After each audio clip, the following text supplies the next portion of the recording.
How's it going, everyone? Before we start this video, remember to leave a like, comment, and subscribe. That really helps our channel grow, and I would greatly appreciate it. Now, if I was going to start my Etsy shop today, there are a lot of things I would do differently, but what I will say is that when I first got started selling on Etsy, I was so scared to start. For some reason, I know it's going to sound so stupid, but for some reason I was so scared of these selling fees on Etsy for like 20 cents, these listing fees, like 20 cents a listing for, 30 for 3 months. What if it doesn't sell? What if if I'm wasting my money? I have 0 ratings. I've been selling on eBay for a long time at that point. I've been selling on Redbubble a lot at that point. I've been even selling for myself on my other platforms, on Shopify and everything like that before. So Etsy, for whatever reason, just scared me a little bit. But that's kind of how I feel before I start a few things, whatever it is in my dropshipping journey or my e-commerce journey. I always get a little bit hesitant, I guess. So my first piece of advice is I would tell myself, just get going and see what happens. And that's what I've been doing a lot recently. Is I just kind of put my foot on the gas and just see exactly where it goes. Take that piece of spaghetti, throw it on the wall, and see if it sticks. And in this case, it was extremely beneficial that I even got started in the first place. To sell stickers, to sell t-shirts, to sell vintage items, to sell wall art, to sell all of these things, these wooden signs, all of these things on Etsy that I have been selling in the past have been so beneficial for me, to sell when I first got started. Now, don't get me wrong, since then, I've grown a bunch of businesses. I've moved away from some of the things that I was doing in the past, selling some of the things I've done, I was selling in the past, and I've moved on to selling different items. So the particular items that I have been selling that have been doing very well are really only about, let's just say, for one shop, around 30 to 50 items. That's it. Just 30 to 50 items per shop that have sold the best. However, it doesn't mean that the other items, let's just say you have 500 particular items in the store that haven't sold very well, they've sold also tremendously well too. But the thing is, 30 to 50 items have been best sellers out of the 500 for just one shop alone.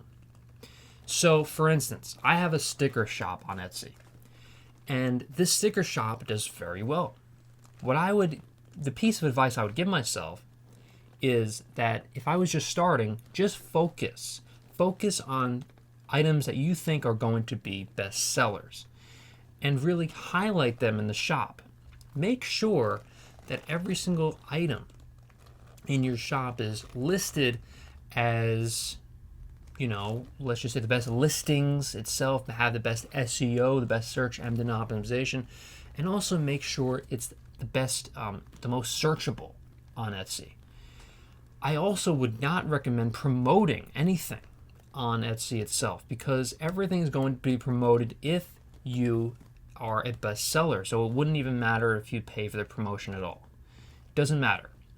I would also say to myself, my former self that was just starting at Etsy, to try to avoid certain keywords, also to avoid certain things that may not be the best in terms of SEO. Just certain things may not be the best in terms of search engine optimization. So I would just try to stay away from that. Don't waste your time on things that are not going to be beneficial for you in the long run. I would also say to not let negative reviews stack up. That's one of the worst things that can happen to you for an Etsy shop, especially nowadays. Make sure that you open a bunch of Etsy shops. I would tell myself this, if I was going to give myself advice. Open up 10, 15, 20 Etsy shops in different niche markets. But I would not do this all at once.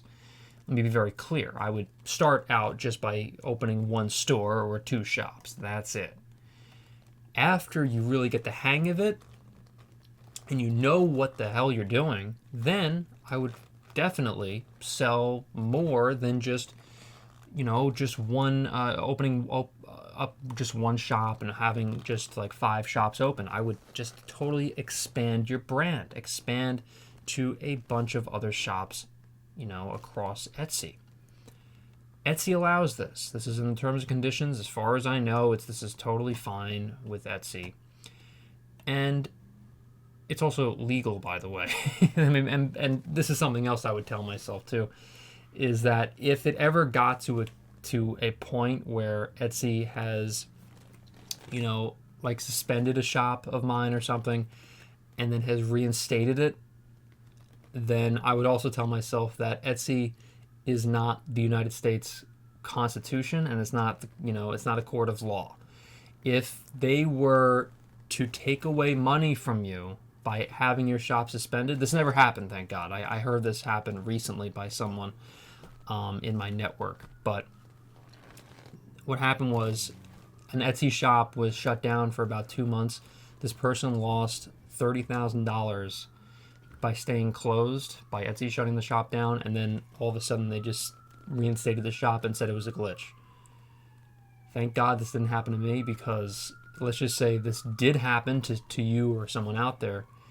If this ever happened to me, I would give myself the advice of, okay, well, $30,000 in sales, that might be a court case. It might be. Now,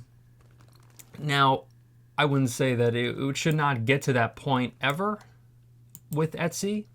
And luckily it has never. I've never gotten suspended and like permanently suspended for any of my shops. So those are just some of it's just some of the advice I would give myself if I was just starting Etsy right now.